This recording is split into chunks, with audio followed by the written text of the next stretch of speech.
representatives. Let each one of us therefore represent our people with dignity, purpose, and honor. Let the Parliament continue to be an embodiment of purpose, solidarity, unity, and above all, let's lift up the banner of our whole higher. Members, I know we are all fatigued after hard-fought elections. I will therefore not bore you with plenty literature to prolong your fatigue. But the work that lies ahead of us requires resilience and courage. Members, Martin Luther King Jr. cautions us, and I beg to quote, "May I stress the need for courageous, intelligent, and dedicated leadership. Leaders of sound integrity. Leaders not in love with publicity, but in love with justice. Leaders not in love with money, but in love with humanity. Leaders who can subject their particular egos to the greatness of the cause." This is the type of members I want to have in my parliament. This is the parliament I want to run. Members, what challenges us, who defines us as representatives, is that we are all of the people. With that mindset, let us collectively, unreservedly join forces and of Ghana, Achim Isiakwa to be precise. Mr. Speaker, Honorable Daniel was brought up by his parents, who are Mr. George Amponsa Piasa and Mrs. Georgina Amponsa Piasa at Achim Newtafo and Achim Kukrantumi. He's a third of his parents, and his hobbies are reading and watching movies. He obtained his basic. Honorable Majority Leader. Right, Honorable Speaker. Not to cut you short, I'll plead that leadership of the bench approach the speaker's bench. Okay, right, Honorable Speaker.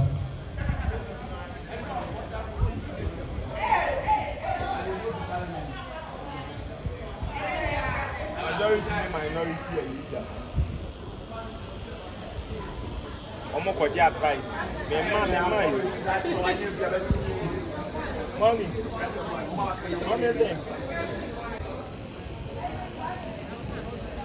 It's for nominations.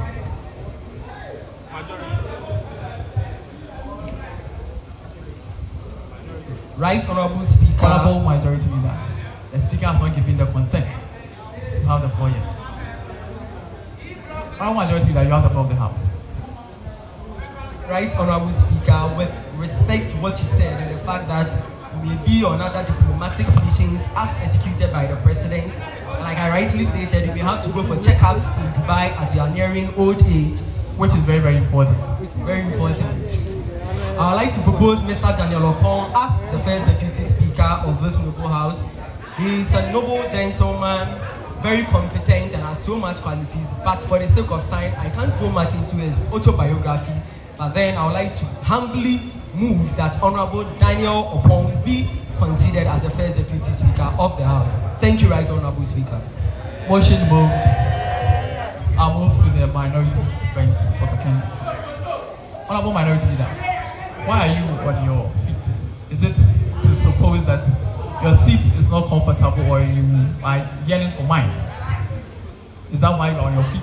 As the Speaker, my seat is very comfortable. Fair enough. So why are you on your feet, Honorable Minority Leader? I rise on my feet to second the motion that first Deputy Speaker need to be elected. Okay, the Minority Leader, you have the floor of the House. Thank you. Right Honorable Speaker, the person to take the position of the first Deputy Speakership is in the person of Honorable Daniel Opon. This young man has served as coordinator in the Achim Kukrantumi during his high school days.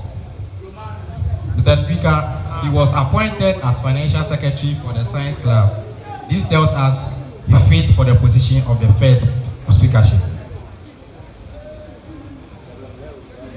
Mr. Speaker, with that being said, I humbly submit. Minority Leader, now a motion has been moved and seconded. The word to be before the House of Parliament. I therefore move if there is any other nominations. Deputy Majority Leader, you have the floor of the House. Right, Honorable Speaker. Yes, there is another nomination from the majority side. He is in the person of Abena Akasan Emmanuel. Right, Honorable Speaker, I submit. Thank you very much, Deputy Majority Leader. Now motion is moved. I'll move to the minority for secondment.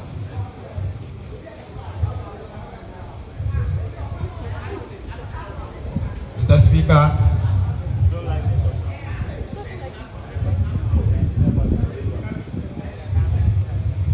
Leader, minority leader, you can't waste the speaker's time. Time is not on our side. Mr. Speaker, I have not had your consent. You have the floor of the House. Thank you, Mr. Speaker. May you live long. Mr. Speaker, the person contesting for the deputy speakership is in the person of Mr. Emmanuel. He became a circuit organizer of sports and also a member of district sports committee, and he is currently studying BEd, Health, Physical Education and Recreation, in University of Cape Coast and in level 300. Mr. Speaker, due to time, I would like to submit. Thank you very much, Minority Leader. You may resume your seat.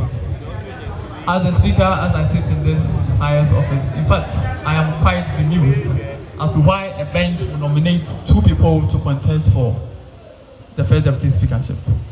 It sends a signal to me that consensus building is very difficult on both benches. Since we have two nominees, as the provision of the standing order states, standing order 13, we shall then proceed to voting. Honorable members, leadership will get to the clerk's bench to take the ballot.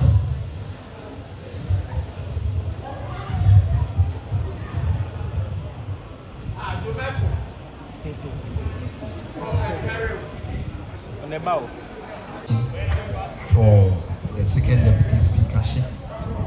So they also vote to elect a second deputy speaker. Because time is not on our side, they are doing everything swiftly so that we can get away from here. Some dignitaries invited are coming from a very long distance. They need to get to their constituencies. So the leadership of both benches are distributing the ballot to honorable members to exercise their franchise on their nominees.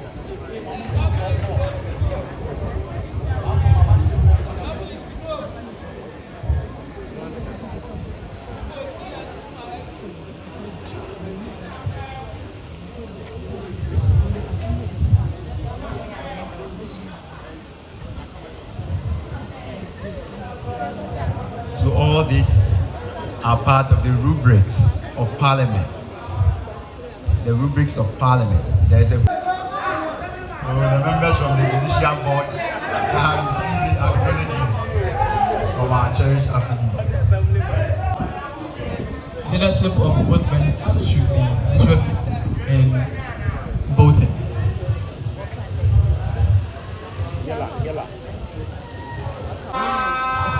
So don't be baffled with this. Per normal convention, whenever the president is in the chamber or will be in the chamber, the symbol of authority of the house will no longer be the mace, but will be the sword of the state. So if the president is coming into the chamber, leadership must file out for the state sword to be initiated before he process in again. That is the rudiment of Parliament.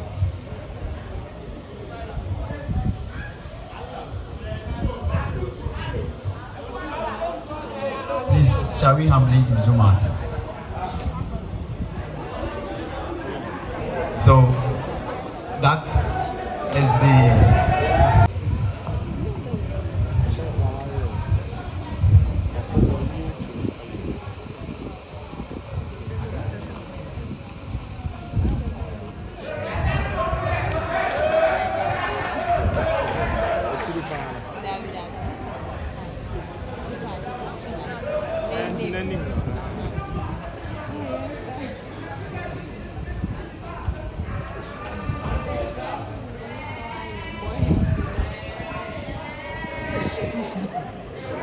Honorable members, I have received the results of the elections.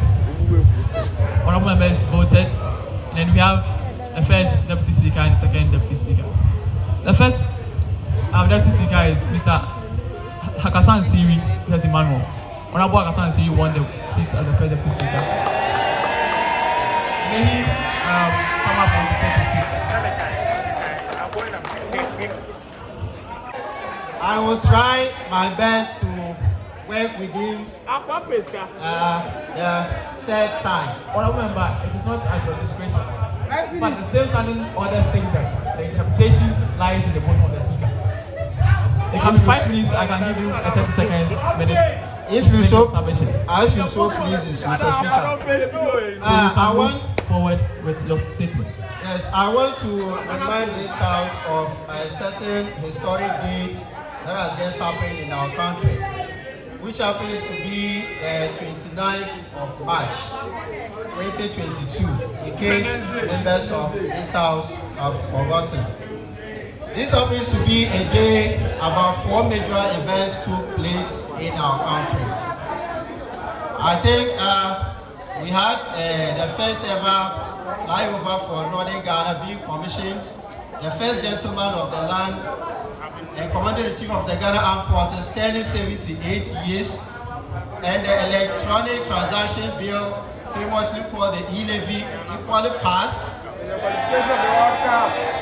And since the passage of it brought mixed reactions from the citizenry, some who were even mourning or shedding tears, their tears were wiped in the night when the senior national team, the Ghana Black Stars, succeeded to dunk out the Super Eagles of Nigeria to book their place in Qatar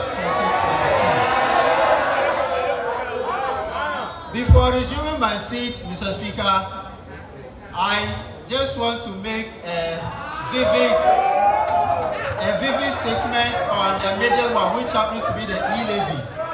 Yes, I think it has brought, like I said, mixed reactions, and I want, as law-abiding honorable members, we should put it at the back of our mind that, Honorable member, Mr. Speaker, with the discretion of the speaker, I think I remember giving you 30 seconds to make this statement. who am I to go against the orders of Mr. Speaker? I humbly You submit. can't even try. Resume your seat, honorable member. Issues or dissociations of the statement. Associations or dissociations. Fair enough. Honorable members, are there any more statements? Are there any more statements? Honorable Minority Leader, you have the floor now. Thank you, Mr. Speaker. Mr. Speaker, I just want to tell honorable member who just spoke about 4 historical incidents that happened in the country on the 29th of March 2022. Mr. Speaker, I want to remind him that time isn't on our side. We want to live here. Some of us, our wives are calling us. So if he has any issue of congratulating government, he should do it in his caucus. Mr. Speaker, you cannot keep us here. We want to go. So if he has forcefully forced us to agree on the e-levy, we have no problem. I want to live here and plan on making money so we can pay the e-levy. Thank you, Mr. Speaker. Honorable Minority Leader, I think that's the strong dissociation to the state. The next item on order paper 9 states that address. His Excellency the President of the Premier Hall will give address this House. Mr. President, you have the floor. Where you in?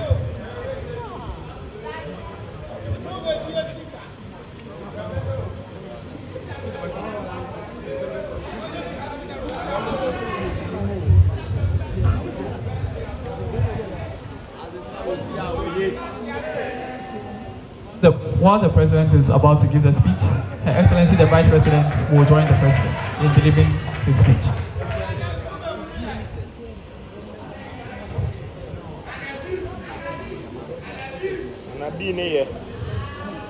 Right, Honorable Speaker. I am glad to be here in this August House to deliver a speech and address honorable members and affiliates of Oguaa at large. To see that our own mother, the Hall Warden, is here. Our honorable ministers well seated here. The Chief Justice, His Lordship Emmanuel Odu, the Cadet Commander, the 2IC, and all our gallant men in the uniform, all present. Right, Honorable Speaker, the ex-official members, alumni, the cadet members, and the 2IC are all present.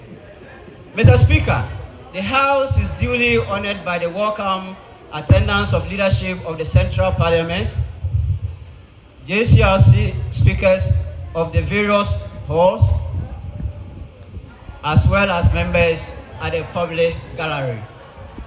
Mr. Speaker, the Parliament we are witnessing its first sitting didn't just happen or come out of nowhere. The institutionalism of the House actually started from somewhere.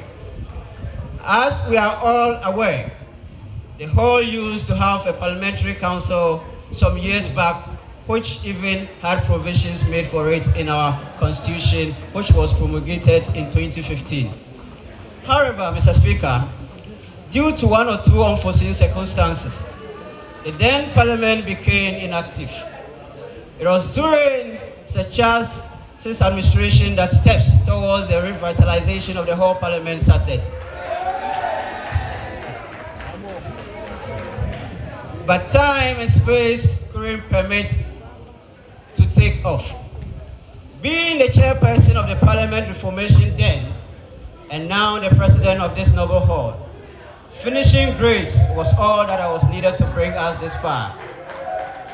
Mr. Speaker, the journey so far hasn't been an easy one, and we can't talk about the revitalization of Parliament without mentioning names of individuals who have been instrumental to this cause. Let me appreciate the Hall Warden for always giving us her support every now and then. I would like to also show our sincere gratitude to the outgoing president, the immediate outgoing president, Sir Charles, for hatching this initiative. Memory has been restored with drugs and is up and running as we speak. We worked tirelessly to see a successful and massive launch of the 60th anniversary. We also saw to the inauguration of the first Parliament in Oguaa, which you are witnessing today, with provision for most of the things in the Parliament we need. For the first time in the history of Oguaa, we organized graphics designing session for our affiliates and many more. This has never happened. Mr. Speaker, to hint on some of the policies that are in the pipeline, are provisions being made in the transforming of the JCRC to a more comfortable place so that students will enjoy the facility and make it suitable for entertaining affiliates whenever they use it. We are also almost done with the refurbishment of the JCRC office that will befit the status quo of the hall. Provision of lawn light in our efforts to continue to project the hall as the Oguaa Hall, Dubai, that our affiliates so adore. Provision of wardrobes for the rooms, renovating and facelifting our Aluta Square to befit the status quo. Making provision for the usual tea rolls, exercise books, t-shirts, with a new addition of anniversary branded notepads and pens. We are also looking forward to contribute in making our 60th anniversary celebration a massive one and many more. I wish to thank all management for their support so far. I also wish to express my gratitude to the JCRC executives for their commitment so far. And as I commend you today, I equally would urge you to do more. My sincere thanks to the alumni for always being there for us. Your presence and guidance have brought us this far. Lastly and most importantly, let me thank all affiliates in believing in us. Keep the faith. Continue to trust the process because together we can achieve more. Mr. Speaker, thank you very much. The President has delivered his speech. I can see the minority leader squirming in his chair, but any derogatory comment or any